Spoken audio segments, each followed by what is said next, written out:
शर्मा ने धमाका किया था। अपने करियर का सर्वश्रेष्ठ प्रदर्शन करते हुए उन्होंने दोहरा शतक लगाया, 209 रन बनाए थे। इसकी बदौलत रोहित शर्मा ने दिवाली की आतिशबाजी दिखा दी है और अपने दोहरे शतक को उन्होंने पूरा कर लिया है। 203 रन 156 गेंदों पर उन्होंने बनाए हैं। More runs. It's another 6. And Sharma goes into the crowd again. Will clear the man inside. 14 छक्के और 12 चौके ये रोहित शर्मा ने लगाए। जितने चौके लगाए उससे ज्यादा छक्के लगाए हैं और हतप्रभ रह गए, हैरान रह गए ऑस्ट्रेलिया के गेंदबाज। उनकी समझ नहीं आ रहा है कि कौन सी बॉल रोहित शर्मा को डाले कि वो रन न बना पाए।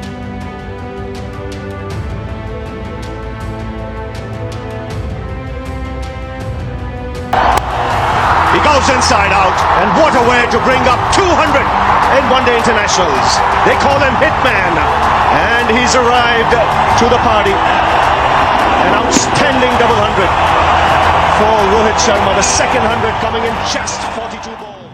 भारत वर्सेस ऑस्ट्रेलिया उस दशक की सबसे यादगार सीरीज, जहां एक मैच में रनों की बरसात हो रही। इसी सीरीज में 350 रनों का आंकड़ा भी एक मामूली सा आंकड़ा बनकर रह गया था, जो कि आसानी से चेंज हो रहा था। इस सीरीज ने कई खिलाड़ियों को उनके वास्तविक रूप से रूबरू कराया, तो कई खिलाड़ियों का करियर तक तबाह कर दिए, जिसके बाद वो खिलाड़ी अंतर्राष्ट्रीय क्रिकेट से हमेशा के लिए गायब से हो गए। चैंपियंस ट्रॉफी जीतने के बाद पूरी दुनिया भारत की बादशाहत को कबूल कर चुकी थी और यही कारण था कि भारतीय खिलाड़ियों का आत्मविश्वास 7वें आसमान पर था। तो वहीं दूसरी तरफ कंगारू भारतीय टीम से बदला लेना चाहते थे। बदला उस हार का जो कहने को तो सिर्फ एक प्रैक्टिस मैच था, लेकिन उस प्रैक्टिस मैच में भारतीय ने ऑस्ट्रेलिया के गुरूर को चकनाचूर करके दिखा दिया था, क्योंकि वनडे के इतिहास में वो हार कंगारुओं की सबसे कड़ारी हार थी। तो वहीं टीम इंडिया के लिए भी ये सीरीज बेहद खास होने वाली थी। खास इसलिए क्योंकि इंडिया और ऑस्ट्रेलिया के बीच क्रिकेट का जंग एक लंबा इतिहास रहा है, जिसमें कई बार कंगारुओं ने टीम इंडिया को कभी न बोलने वाले जख्म दिए थे। और यही कारण था कि ये सीरीज सिर्फ सीरीज नहीं बल्कि बदले की जंग बनकर रह गई थी। 7 वनडे मैचों की घरेलू सीरीज के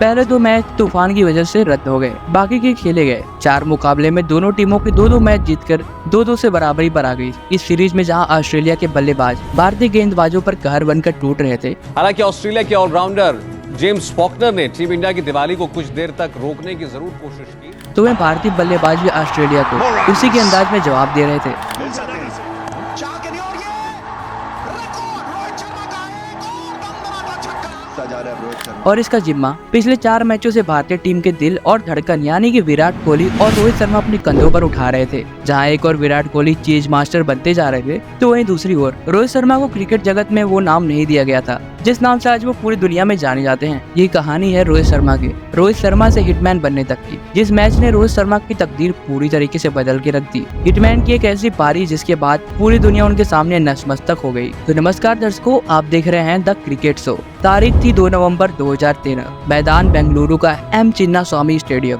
इस मैदान पर खेले गए ज्यादातर मुकाबलों में बल्लेबाजी करने वाली टीम ही जीती है। उस वक्त ऑस्ट्रेलियाई कप्तान जॉर्ज बेली के जहन में भी यही था, इसलिए ऑस्ट्रेलिया ने टॉस जीतकर भारत को पहले बल्लेबाजी करने का निमंत्रण दिया। भारत की ओर से शिखर धवन और रोहित शर्मा ने पारी का आगाज किया और शुरुआत में संभलकर खेलते हुए पहले भारत को 50 के आंकड़े के पार पहुंचाया और फिर धीरे धीरे टीम इंडिया का स्कोर 100 रनों के पार जा पहुंचा। अभी तक जो सीरीज घटी थी उसमें 350 रन आसानी से चेज हो रहे थे। वह साफ थी कि इस निर्णायक और बेहद ही अहम मुकाबले में अगर भारत को जीत हासिल करनी है तो एक बड़ा स्कोर ऑस्ट्रेलिया के सामने खड़ा करना होगा। पारी का 19वें ओवर में धवन 60 रन बनाकर जेवियर डॉहर्टी के गेंद पर पवेलियन को लौट गए। धवन के आउट होने के बाद मैदान पर उतरे उस समय अपने बेहतरीन फॉर्म से गुजर रहे the run machine Virat Kohli, लेकिन आज किस्मत को तो कुछ और ही मंजूर था। टीम का स्कोर 113 रनों तक पहुंचा ही था कि दोनों बल्लेबाजों के बीच आपसी तालमेल की कमी ने विराट कोहली को रन आउट कर दिया, जो कि भारत के लिए सबसे बड़ा झटका था। उस वक्त कोहली के एक्सप्रेशंस ये बताने के लिए काफी थे कि रोहित शर्मा की एक गलती उनके जहन पर किस कदर चुभी है।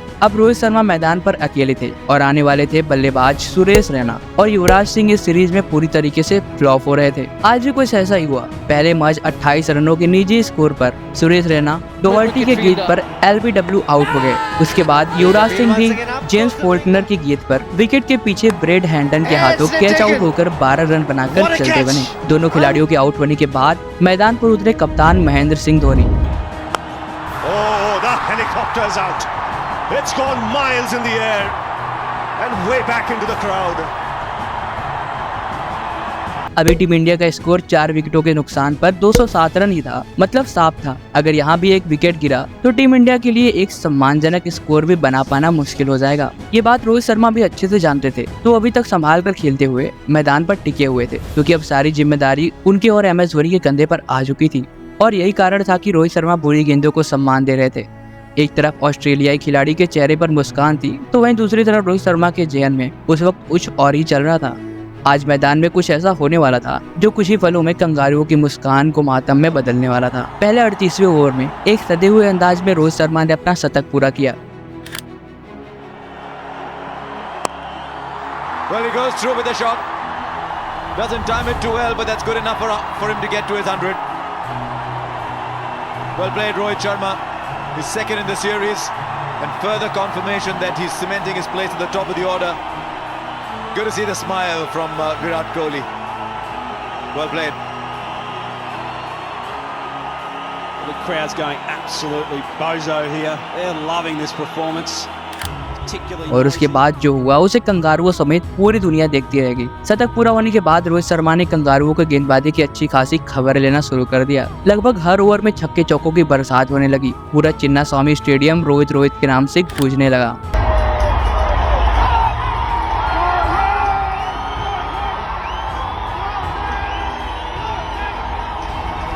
उस दिन ऑस्ट्रेलिया का हर खिलाड़ी भगवान को याद करके बस एक ही गुहार लगा रहा था कि कैसे रोहित शर्मा की इस पारी का अंत हो और हमें राहत की सांस लेने का मौका मिले। लेकिन वो कहते हैं ना, जब हौसले परवान पर हो तो भगवान भी आपकी मदद करता है। ठीक ऐसा ही उस दिन रोहित शर्मा के साथ हो रहा था। पहले रोहित शर्मा ने अपने 150 रन पूरे किए तो लगा कि रोहित शर्मा की इस पारी का अंत हो जाएगा, लेकिन किस्मत को उस दिन कुछ और ही मंजूर था। 150 रन बनाकर रोहित शर्मा का तूफान किसी भयंकर सुनामी का रूप ले चुका था। मैदान का कोई ऐसा कोना नहीं जहाँ रोहित शर्मा के बल्ले ने गेंद नहीं भेजी हो। कोई ऐसा गेंदबाज नहीं बचा था जो कि रोहित शर्मा के इस तूफान से आज बच गया हो। महज 158 गेंदों में 13 चौके और 16 छक्के की मदद से पारी के 50 ओवर की पहली गेंद पर रोहित शर्मा ने अपने करियर का पहला और क्रिकेट इतिहास का तीसरा दोहरा शतक जड़ दिया।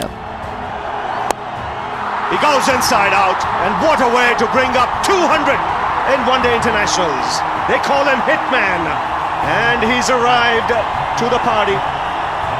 An outstanding double 100 for Rohit Sharma, the second 100 coming in just 42 balls.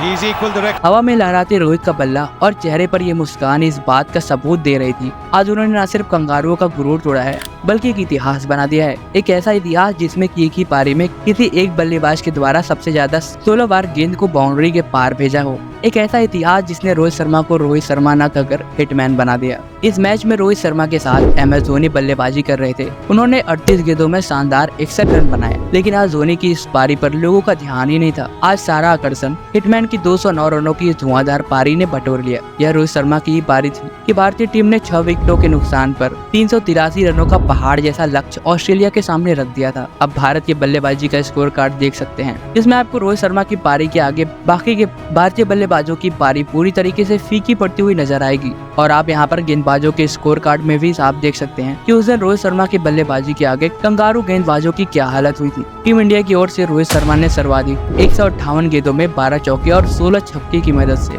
209 run बनाए। कंगारू टीम की ओर से जेवियर डोहर्टी ने 10 ओवर में 74 रन दे करके 2 विकेट लिए। 383 रनों के पहाड़ जैसे लक्ष्य का पीछा करने अब ऑस्ट्रेलियाई टीम मैदान पर उतरी तो उनके बल्लेबाजों पर इस बड़े लक्ष्य का साफ असर दिखाई देने लगा और शुरुआत से भारतीय गेंदबाज कंगारू बल्लेबाजों पर हावी होते हुए दिखाई दिए। ऑस्ट्रेलिया के महज 145 रन ही बने थे कि आधी ऑस्ट्रेलियन टीम ने इस पहाड़ से लक्ष्य के आगे घुटने टेक दिए। लेकिन खेल अभी पूरी तरीके से खत्म नहीं होता। ये ऑस्ट्रेलियाई टीम है जनाब। इस टीम का हर एक बल्लेबाज अपनी टीम को जिताने की भरपूर कोशिश करता है, फिर चाहे वो आखिरी नंबर का बल्लेबाज ही क्यों ना हो। जहाँ ऑस्ट्रेलिया के टॉप ऑर्डर के बल्लेबाज पवेलियन को लौट चुके थे तो वहीं ग्लेन मैक्सवेल कुछ अलग ही सोच के साथ साथ मैदान पर उतरे थे और मैदान पर आते ही उन्होंने छक्के चौके की बरसात करनी शुरू कर दी थी।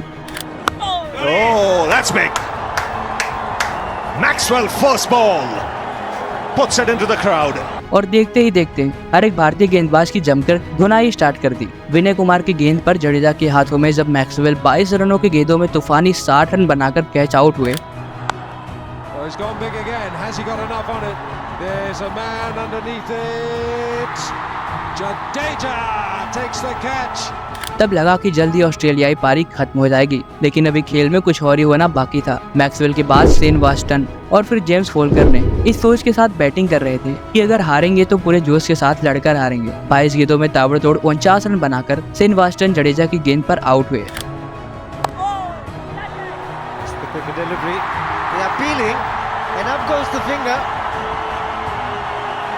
और उनके बाद जेम्स फोल्कनर कहर बनकर भारतीय गेंदबाजों पर टूट पड़े और सिर्फ 73 गेंदों में शानदार 116 रन बनाकर भारतीय गेंदबाजों का सामना कर रहे थे। मैच में एक समय ऐसा आया कि जब सभी को लग रहा था शायद 383 रन बनाकर अभी भी टीम इंडिया इस मैच को हार सकती है, लेकिन जब मोहम्मद सामी की गेंद पर शिखर धवन ने जेम्स फोल्कनर का एक शानदार कैच पकड़ा, तब जाके भारतीय टीम ने राहत की सांस ली और पूरी ऑस्ट्रेलियाई की पारी 46वें ओवर में 326 रन पर सिमट कर रह गई और इसी तरह टीम इंडिया ने इस निर्णायक मुकाबले को 57 रनों से जीत लिया।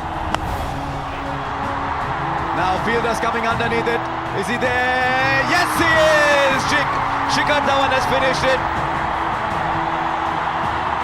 And a wonderfully brave and courageous innings from James Faulkner comes to an end. And you can see how worried the Indians were as they all congregate around Shikhar Dhawan. आप Australian पारी के score card में साफ साफ देख सकते हैं James फोल्कनर ने अपने शानदार पारी के बदौलत एक समय ऑस्ट्रेलियन टीम को जीत की बेहद करीब ला दिया था, जिसका अंदाजा आप भारतीय गेंदबाजों के इस स्कोर कार्ड से लगा सकते हैं कि उस मैच में फोल्कनर की ये पारी भारतीय गेंदबाजों पर किस कदर हावी हो रही थी। कंगारू टीम की ओर से जेम्स फोल्कनर ने सर्वाधिक 73 गेंदों में 11 चौके और 6 छक्के की मदद से 116 रन बनाए। टीम इंडिया की ओर से मोहम्मद सामी ने 8 ओवर 1 गेंद में 52 रन दे करके 3 विकेट लिए। रोहित शर्मा के बदौलत टीम इंडिया इस सीरीज को 3-2 से अपने नाम कर चुकी थी। इस पूरे सीरीज में रोहित के शानदार प्रदर्शन के लिए उन्हें प्लेयर ऑफ द मैच और प्लेयर ऑफ द सीरीज का अवार्ड दिया गया था। एक चिंगारी वक्त आने पर कैसे आग का रूप ले सकती है, ये उस दिन रोहित शर्मा ने पूरी दुनिया को बता दिया। 209 रनों की यह पारी थी, जिसके बाद रोहित शर्मा अपने असल वजूदों को पहचान पाए। हिटमैन सिर्फ यहीं तक नहीं रुके, बल्कि उन्होंने अपने क्रिकेटिंग करियर में 2 और दोहरे तक जड़कर पूरी दुनिया को यह बता दिया कि इस वक्त पूरी दुनिया में उनसे खतरनाक बल्लेबाज दूसरा कोई नहीं है। के खिलाफ मोहाली के मैदान में वनडे में ये तीसरा दोहरा शतक लगाया है रोहित शर्मा। रोहित शर्मा ने डबल सेंचुरी मारी, तीसरी बार डबल सेंचुरी और अब दूसरा का तीसरा अजूबा श्रीलंका के खिलाफ ही मोहाली में। You know, it's something that you can't pinpoint because I mean Rohit has done it 2 times. I don't think that you know I can hit as many shots as him in the later half of the innings. Rohit Sharma की outstanding batting. तो दोस्तों, cricket से जुड़े ऐसे ही शानदार पारियों की कहानी देखने के लिए हमारे चैनल पर बने रहिए। अगर आप हमारे चैनल पर नए हैं तो चैनल को सब्सक्राइब कर बेल आइकन को दबा दीजिए ताकि ऐसे ही अमेजिंग वीडियो की नोटिफिकेशन आप तक सबसे पहले पहुंच जाए। तो मिलते हैं आपसे नेक्स्ट वीडियो में।